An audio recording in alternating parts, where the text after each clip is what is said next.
todas y todos muy bienvenidos a este nuevo capítulo del especial de prensa USM. Esta conversación se va a enfocar en un tema que de manera irremediable nos está afectando a todos como humanidad, me refiero al cambio climático. Tras la alerta que se emitió hace algunos días en el informe del Grupo Intergubernamental de Expertos sobre el Cambio Climático, IPCC, por sus siglas en inglés de la ONU, que plantea esta urgencia de disminuir la temperatura del planeta, surgen también importantes cuestionamientos sobre las medidas que Chile debería tomar para mitigar los efectos del cambio climático. Este reporte trae además 97 referencias que están directamente apuntadas a Chile en sus cerca o más de 3.000 páginas. En esta está que los eventos de sequía del país van a subir de 1 a 5 cada 100 años, que la escasez de nieve en la cordillera va a continuar y que las condiciones climáticas también van a favorecer los incendios forestales. Asimismo, advierte que las tormentas se van a desplazar hacia el sur. ¿De quién es la responsabilidad? Bueno, el informe nos dice que de manera irrefutable de la acción humana. Para conversar sobre este tema hemos invitado al director del Centro de Tecnologías Ambientales, CETAM, y profesor del Departamento de Química de nuestra universidad, el doctor Francisco Cereceda, quien es experto en el estudio de la química de la nieve y de su impacto en el retroceso de los glaciares, en especial en aquellos de la zona centro de nuestro país, entre otras áreas de especialización. Profesor, muchas gracias por aceptar hoy nuestra invitación. Muchas gracias, Soledad, por la invitación y encantado de conversar con usted en este programa de este tema tan importante, sobre todo hoy día, ¿cierto?, con esta tremenda mega sequía en la cual estamos inmersos. Exactamente, profesor. Bueno, y para partir esta conversación, hablemos de contaminación atmosférica.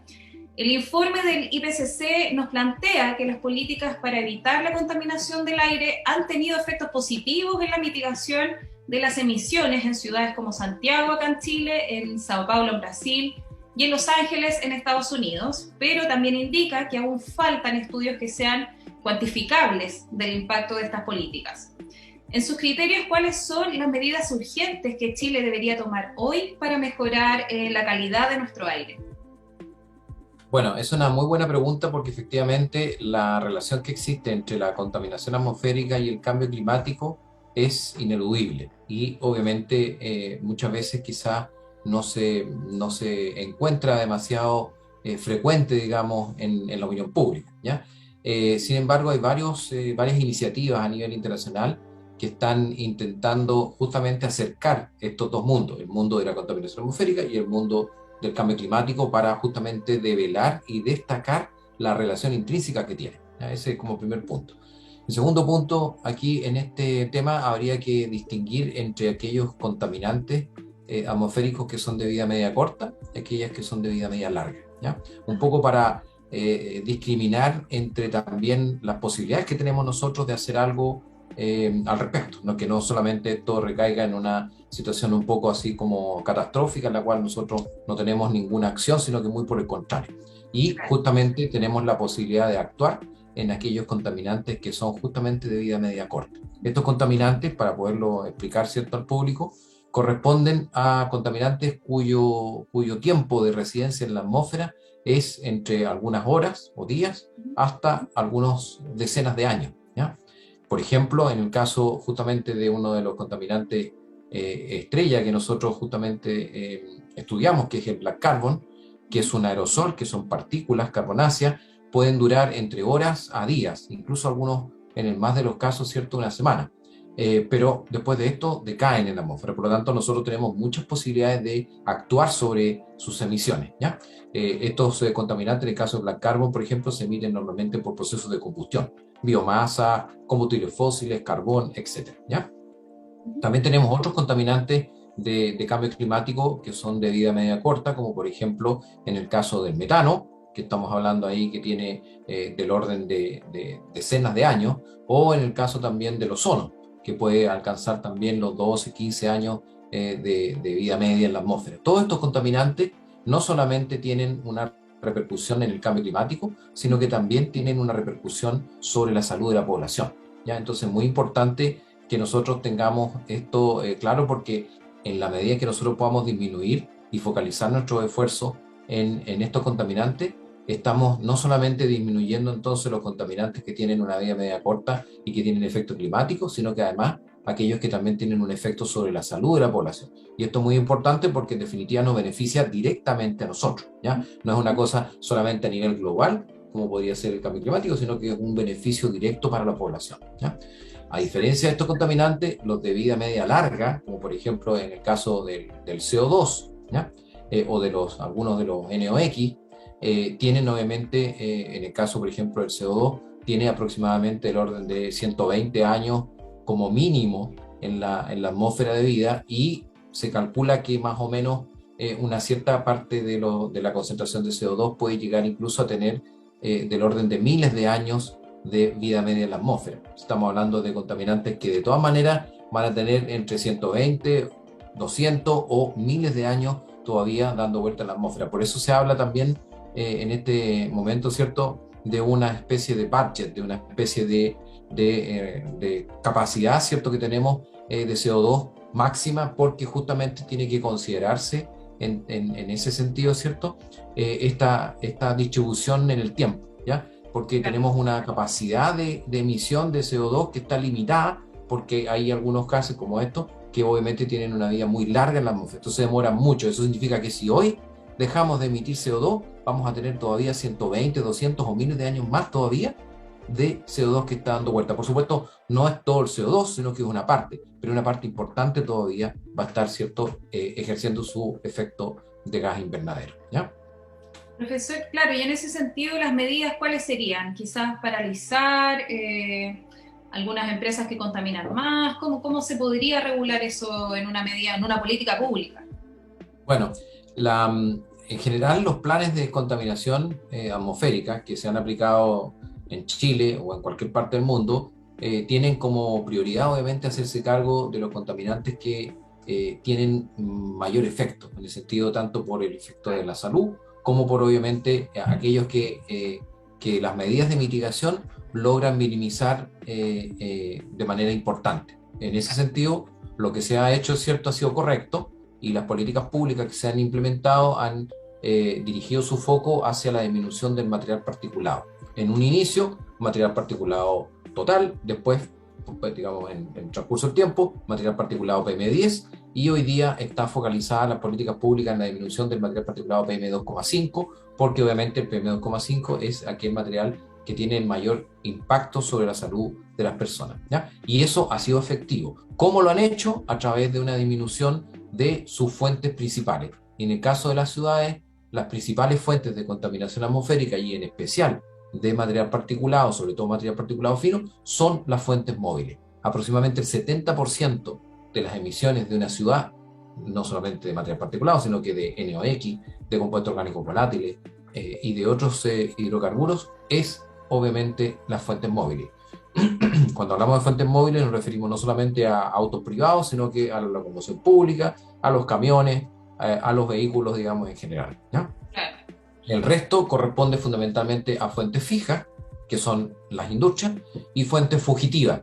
Fuentes fugitivas corresponden, ¿cierto?, a aquellas fuentes que no tienen control, ¿ya? Por ejemplo, una bomba donde se expende gasolina, ¿cierto?, donde uno va a rellenar la gasolina del auto, es una fuente fugitiva, porque hay parte, obviamente, de los compuestos orgánicos volátiles que se emiten por la gasolina en el momento en que yo pongo, ¿cierto?, gasolina al auto. No hay un sistema ahí de captura de esos compuestos orgánicos volátiles. Esa sería una fuente fugitiva. En una industria, cuando uno abre un estanque, por ejemplo, sin control, es una fuente fugitiva. En un horno, cuando se abre un horno, en el caso, por ejemplo, de la industria de la minería, en las fundiciones, los convertidores, por ejemplo, convertidor teniente, cuando se abre, ¿cierto?, el horno, también hay una emisión fugitiva de contaminantes. Entonces, ahí tenemos esas tres grandes fuentes importantes en las cuales, de alguna manera u otra, los planes de contaminación y mitigación de la contaminación atmosférica tienen que incorporarse directamente sobre las fuentes móviles, en primer lugar, fuentes fijas, industriales, y fuentes fugitivas, ya que son fundamentalmente areales, o sea, están, como su palabra le indica, no solamente son fuentes fugitivas en términos de que se emite este contaminante de manera incontrolada, sino que además son difusas, están repartidas por toda la ciudad, ¿ya? Entonces, ¿qué es lo que hacen los ministerios? ¿Qué es lo que hacen, cierto, los organismos especializados en control de esto? Bueno, implementan algunos planes. Por ejemplo, en el caso de los vehículos, eliminar los vehículos, ¿cierto?, con cierto año, porque obviamente tienen tecnologías de combustión muy antiguas.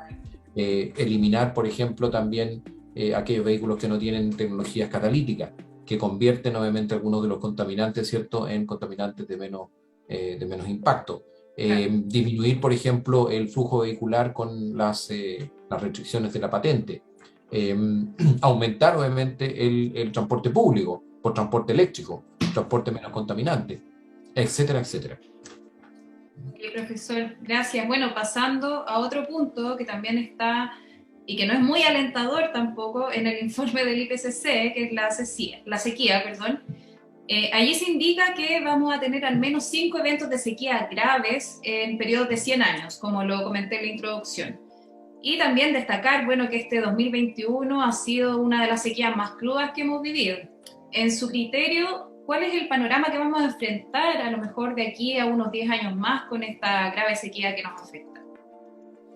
Bueno, efectivamente, el IPCC ha identificado, yo había resumido, ¿cierto?, más o menos en 4 puntos que tú también muy bien describiste al inicio, ¿cierto?, con la introducción. Uno de ellos justamente es la frecuencia de la sequía. Las proyecciones de los índices meteorológicos, también de los incendios, indica que las características, ¿cierto?, de los incendios van a ir, se van a ir agravando. O sea, este 30-30-30 que tiene que ver, ¿cierto?, con 30% de humedad relativa del aire, 30 grados Celsius y 30 metros por segundo en términos de velocidad del viento, van a irse incrementando. Estas condiciones, ¿cierto?, que son favorables para la generación de incendios, se van a ir dando de manera mucho más frecuente y por lo tanto, obviamente, esto también va a contribuir a aumentar la temperatura. Por otra parte, también yo había identificado aquí que hay un aumento del promedio de la temperatura en los Andes centrales. Estamos hablando, obviamente, de que esta temperatura también está aumentando con la altitud, ¿ya? O sea, en definitiva, esto de alguna u otra manera también va a afectar lo que se denomina la cota cero o la línea de nieve, que es en definitiva la línea, la altura a la cual obviamente las precipitaciones caen como precipitaciones sólidas y no como precipitaciones líquidas, ¿ya?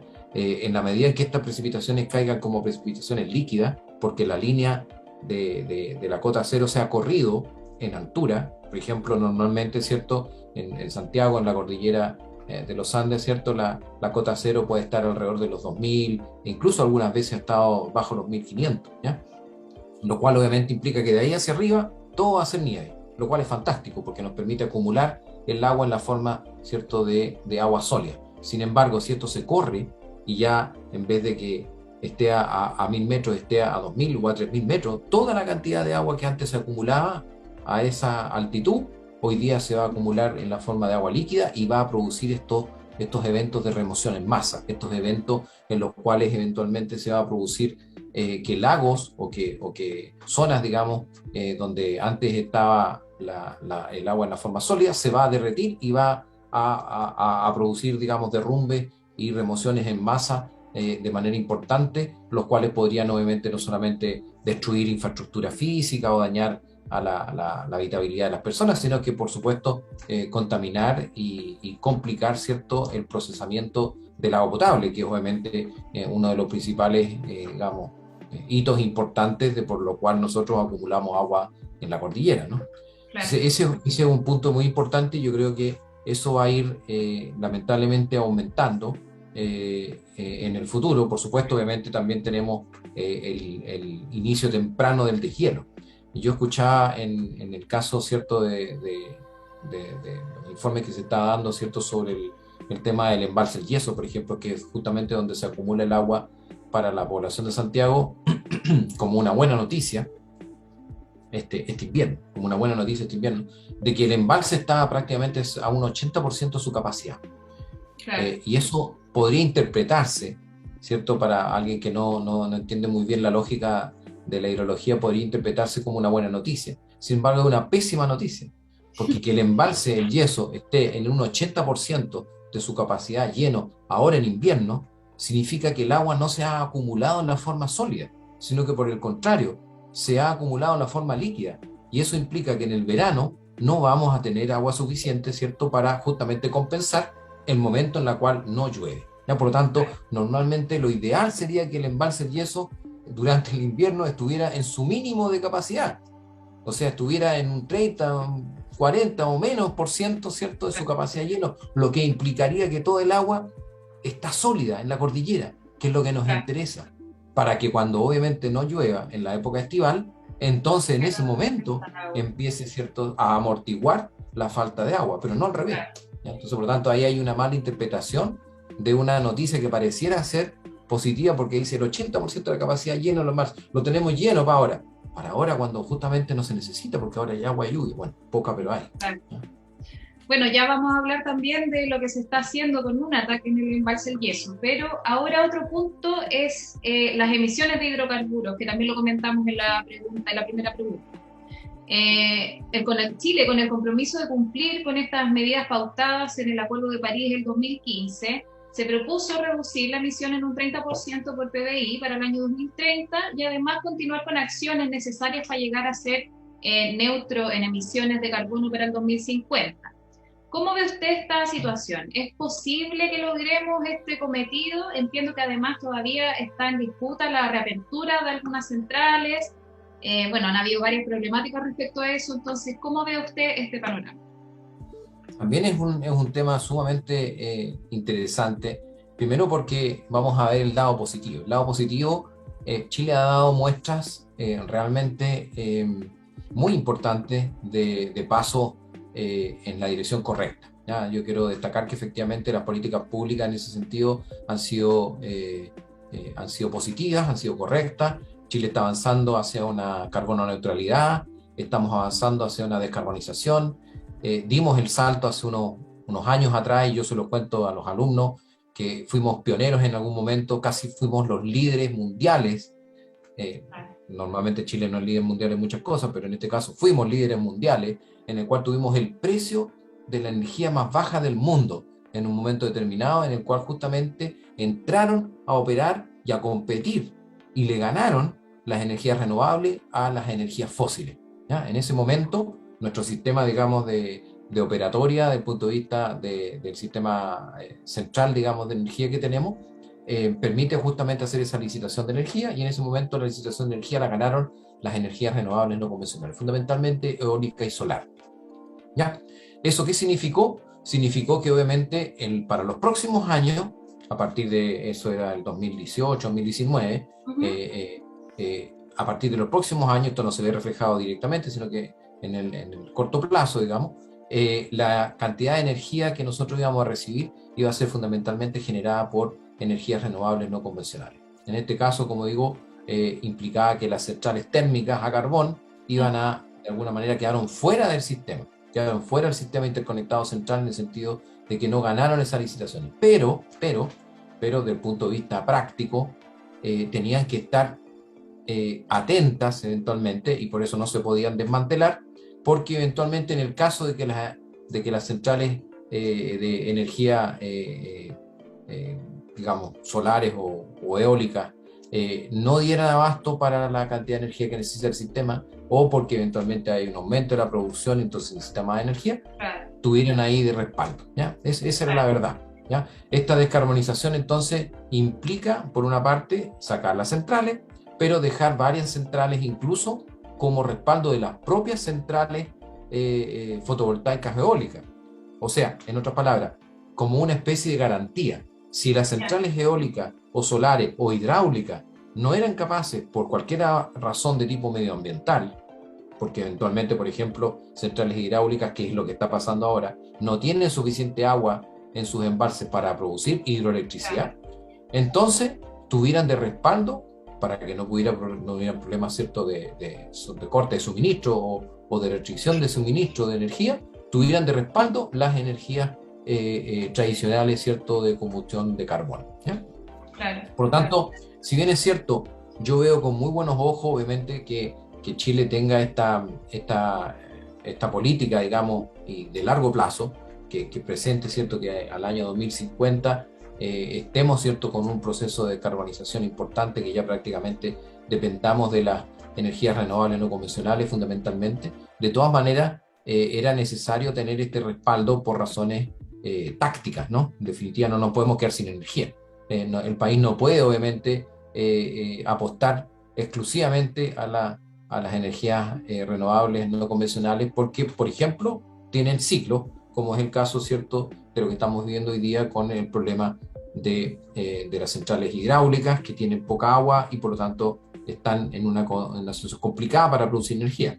Por otra parte, en el caso de las centrales fotovoltaicas, por supuesto, las centrales fotovoltaicas no dependen del agua, ¿cierto? No tienen problema si hay problema del agua, pero yo recordé hace un poco atrás, ¿cierto?, que en definitiva uno de los problemas importantes que tiene la sequía es la desertificación, y la desertificación inevitablemente genera obviamente una mayor cantidad de polvo en el ambiente, ¿ya? Y uno de los problemas que obviamente causa el polvo es que se deposita sobre los paneles fotovoltaicos y disminuye obviamente su eficiencia.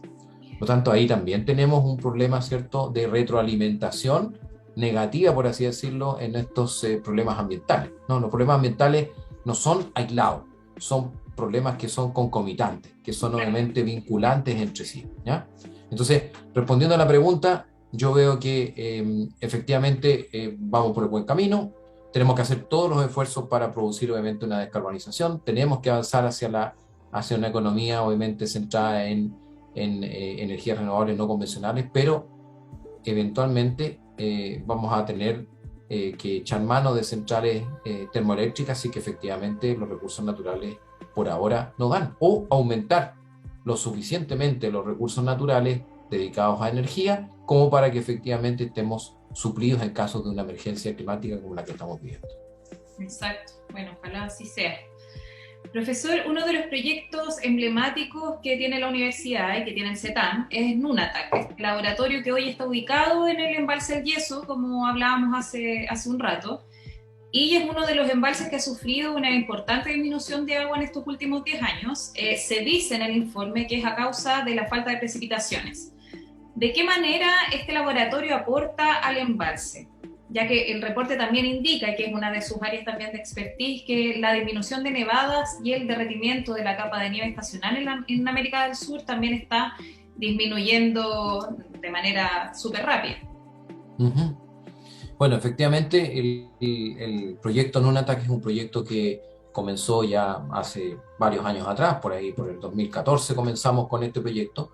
Instalamos nuestro primer laboratorio de refugio en Portillo, a 3.000 metros sobre el nivel del mar, en la Escuela de Alta Montaña del Ejército, en una colaboración con el Ejército justamente, y nos ha dado un montón de, obviamente, de datos muy, muy relevantes, específicamente en este caso para la cuenca de la Concagua, ¿ya? Porque obviamente la cuenca en la cual está instalado el laboratorio Nunatak 1 es en la cuenca de la Concagua, y hemos sacado información muy, muy valiosa respecto entonces de cómo los contaminantes atmosféricos están afectando la criósfera andina, en particular cómo el black carbon está afectando justamente la cobertura de nieve, ¿ya? Adicionalmente al Nunatak 1, y dado, digamos, el éxito que hemos tenido con este proyecto, decidimos postular a un proyecto FONDEF, el cual obtuvimos el año 2018, y a partir del año 2019, que ya comenzó a operar este proyecto, comenzamos justamente con la idea de instalar un segundo Nunatak 2, en el embalse Yeso, que es el que tú mencionas. En este caso, este proyecto trata justamente de desarrollar un modelo hidrológico químico, ¿ya? Entonces, el aporte que nosotros hacemos justamente en términos de entendimiento de lo que está ocurriendo en una de las zonas de la cordillera asociada a la cuenca del Maipo, en este caso, ¿cierto?, que es justamente el río Yeso, que es el principal aportante del embalse Yeso, tiene por objetivo entender cómo justamente los fenómenos que hemos hablado en esta entrevista, de la contaminación atmosférica, de los problemas de cambio climático, del polvo ambiental, del black carbon, etcétera, modifican, por ejemplo, una de las variables más importantes del balance radiativo terrestre, y que tiene directa relación con lo que tú mencionabas sobre el derretimiento de la nieve acelerado y, por supuesto, obviamente, el retroceso de los glaciares en todas las zonas de la cordillera de los Andes, ¿ya? Y es justamente el albedo, ¿ya? Estas partículas que estábamos mencionando, el polvo natural o el black carbon o el brown carbon, se depositan sobre la criósfera andina, sobre la nieve, produciendo su oscurecimiento, y eso implica obviamente una mayor capacidad de absorción de radiación infrarroja. Estas partículas, por lo tanto, se calientan la nieve, la derriten y producen entonces un acelerado derretimiento de los glaciares, ¿ya? Por supuesto, estas variables no están incorporadas en los modelos hidrológicos tradicionales.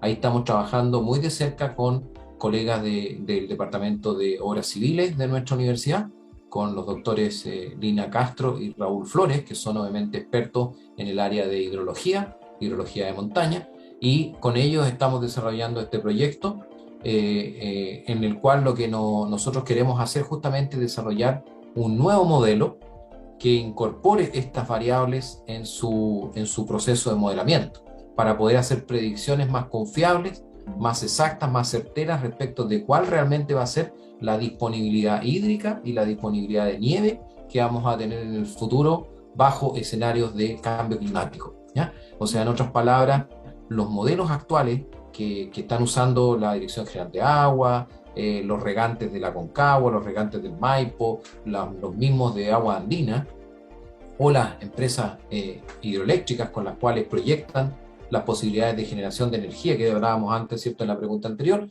se basan en modelos obsoletos, en modelos que realmente no representan la realidad actual de lo que está ocurriendo en la cordillera de los Andes, porque no han incorporado estas variables que hoy día son tan relevantes como las que yo he comentado: albedo, concentración de black carbon y otros contaminantes que efectivamente están en la criósfera y que modifican las propiedades de la nieve, tanto las propiedades químicas como las propiedades físicas, y por lo tanto entonces no predicen o no permiten predecir de manera adecuada lo que está pasando, ¿ya? Y la gente hoy día maneja pronósticos que son súper optimistas y que lamentablemente cuando se enfrentan con la realidad se dan cuenta de que efectivamente el pronóstico falló, y hacen sus proyecciones de desarrollo industrial, de desarrollo de riego, de plantaciones agrícolas, etcétera, todo en función de una información errada, ¿ya? Y por lo tanto, desde el punto de vista académico, desde el punto de vista científico, es sumamente importante entonces tener información confiable, certera, exacta y fidedigna sobre lo que va a ocurrir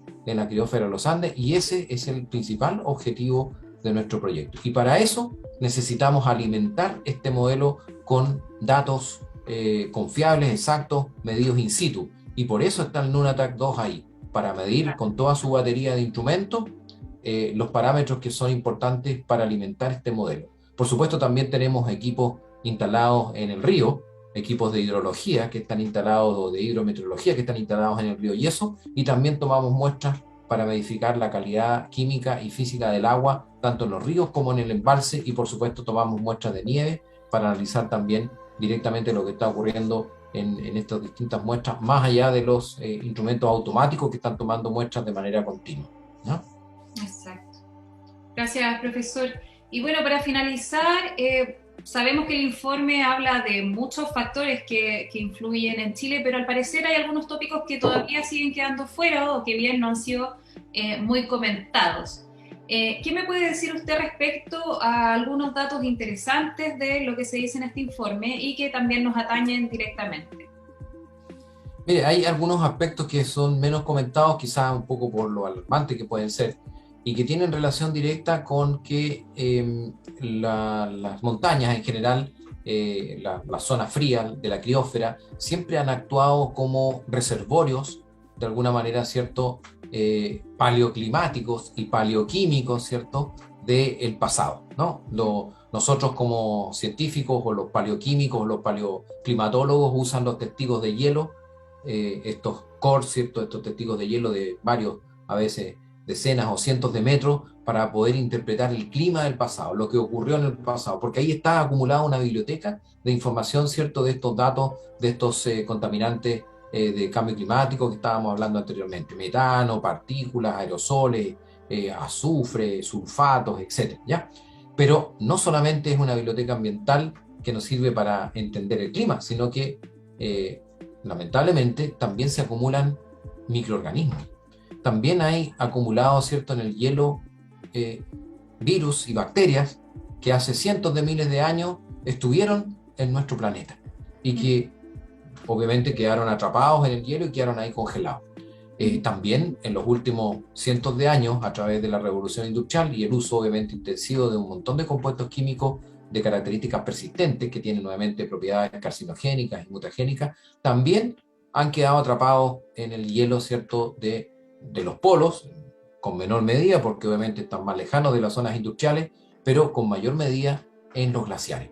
Y por lo tanto, en la medida en que ahora estos glaciares comienzan a derretirse, comienzan obviamente a retroceder, comienzan entonces a liberar, ¿cierto?, estos microorganismos y también estos contaminantes orgánicos persistentes, ¿ya? Entonces, hoy día nos podemos ver enfrentados a que eventualmente tengamos algunas otras, yo no quiero ser catastrofista ni mucho menos, ni quiero alarmar a la población, pero existe evidencia incluso ya que ha ocurrido de algunas epidemias específicas de virus que se han liberado en zonas del Polo Norte, en particular, ¿cierto?, en la Siberia, donde, por ejemplo, el virus anthrax se liberó justamente a través del derretimiento del permafrost y pasó al aire y se enfermó una población importante de animales, en particular ciervos del Ártico, y después posteriormente atacó a una población de humanos, que prácticamente se murieron todos.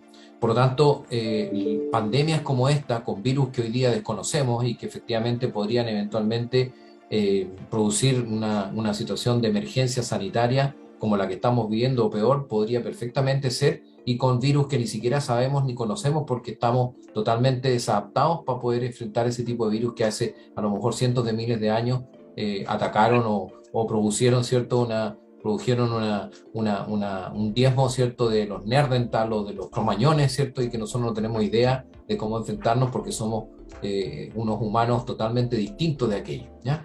Y por otra parte, desde el punto de vista de lo que ya hablaba de la calidad química del agua, ¿cierto? También estos contaminantes que han quedado atrapados en el hielo podrían entonces estarse liberando en la medida en que van retrocediendo los glaciares, y compuestos que son pesticidas, bifenilos policlorados como los PCB, y una serie de otros compuestos, por ejemplo el mercurio también, podrían estarse liberando progresivamente hacia las aguas superficiales y después llegar a los embalses y finalmente terminar en el agua potable si es que no estamos controlando ese tipo de contaminantes químicos que son persistentes, ¿ya?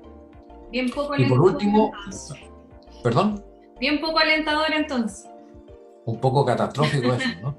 Pero bueno, y por último quería comentarles otro tema que también es concomitante con el anterior, yo casi lo mencioné hace un rato atrás, que tiene que ver con el polvo natural, ¿ya? Producto obviamente de la sequía que estamos comentando, ¿cierto? De esta mega sequía que no solamente ha traído como consecuencia la disminución de las precipitaciones, sino que también un aumento de la desertificación, ¿ya? Aquí hay fenómenos que son obviamente globales, que están unidos unos con otros y por lo tanto no se pueden desintegrar. Entonces, en la medida que hayan sequía, va a haber obviamente bajas precipitaciones, desertificación y terrenos donde antes había cierta cobertura vegetal, hoy día ya no hay. Ríos donde antes había cierto agua, se secaron.